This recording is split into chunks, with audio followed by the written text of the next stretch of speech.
Happy Friday, my loves. I am here to show you our very last strategy for three-digit addition before we go on our spring break. So just remember, next week there will be no lessons posted. You can still contact me if you need anything.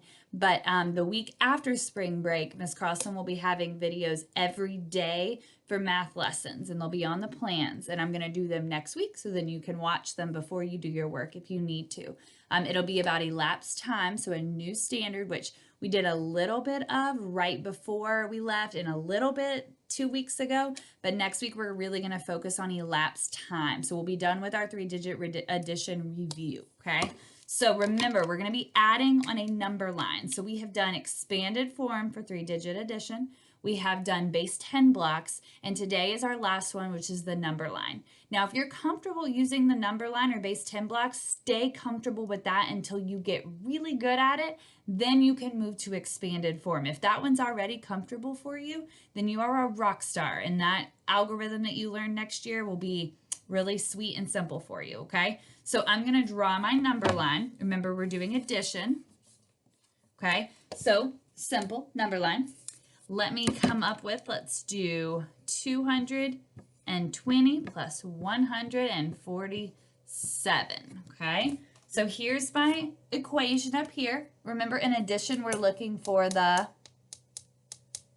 sum, okay? So I'm going to add these two together on the number line. So with addition, we're adding two. Remember, we're not borrowing, we're regrouping, okay? So what we're going to do is we're going to start at the beginning. Now, you can really start it with you can start with whichever number you want to. I find it easiest to start with your bigger number and add the smaller number because you have less hops to have to do. So I'm going to start with 220, and I'm adding 147 to that. So I'm going to get my blue out. Now, I suggest when you do this that you break up your number into expanded form because that'll help you when you're ready to start hopping. So the number 147 broken up into expanded form is 100. Remember place value. 100, how many tens? 4, so 40, and then 7. So now when we come down, we can hop. If you're comfortable hopping 100, then 40, then 7, you can do that. If you need to break that 100 into 50 and 50, you have to take it by the number you're given. So for example, I know that 220. I know that 20 is only 80 away from the next 100. So all I'm going to do is I'm going to add 80, and I know that gives me 300. Well, I haven't added all of that 100 yet. I have 80, but I need to get to 100, so I have 20 more. So now 300 plus 20 is 320, okay? So you can do it like that if you need to. If you think that you are just rocking it already, you're like, Miss Carlson, the standard, I got this going on, we're just going to go ahead and jump the full 100. So I'm going to check it off as we do it. So 220 plus 100, only the 100 changes. That's 320. Okay, the next number I'm going to add are my tens. So I have 4 tens or 4D. So I'm going to check off my 40. So I'm going to add 40.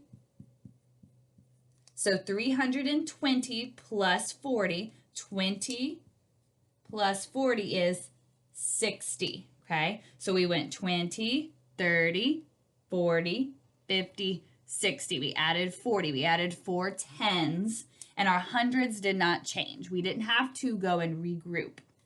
All right, and then simply I'm going to add 7. So 360 plus 7 is 367. So the sum is 367, okay? So that's how you use the number line strategy for addition. I'm going to show you one more.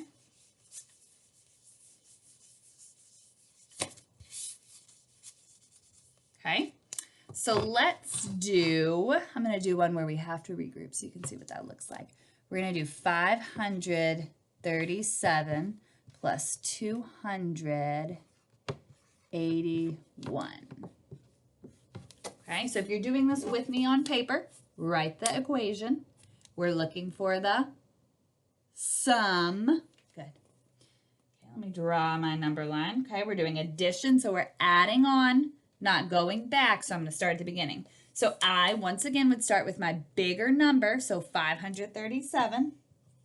And to that, I'm adding 281. So let's go ahead and break up 281 into our expanded form. So break it up, by place value. So 281, so we have 200 plus 8 tens, which is 80. And simply we have 1, okay? So now I can go down here and I can start adding. Well, I'm pretty good at adding hundreds, and I bet you are too. So I'm gonna go ahead and just add 200. You know what, actually we're gonna add 100 and then add 100 so I can show you how it works too, okay? So 537 plus 100 is 537 plus 100 is 637 plus 100 more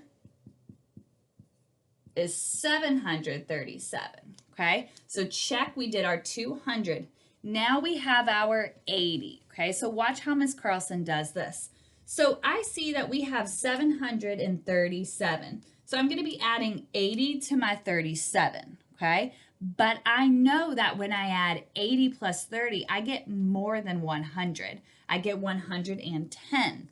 So what I'm going to do is I know that 30 plus what gives me 100?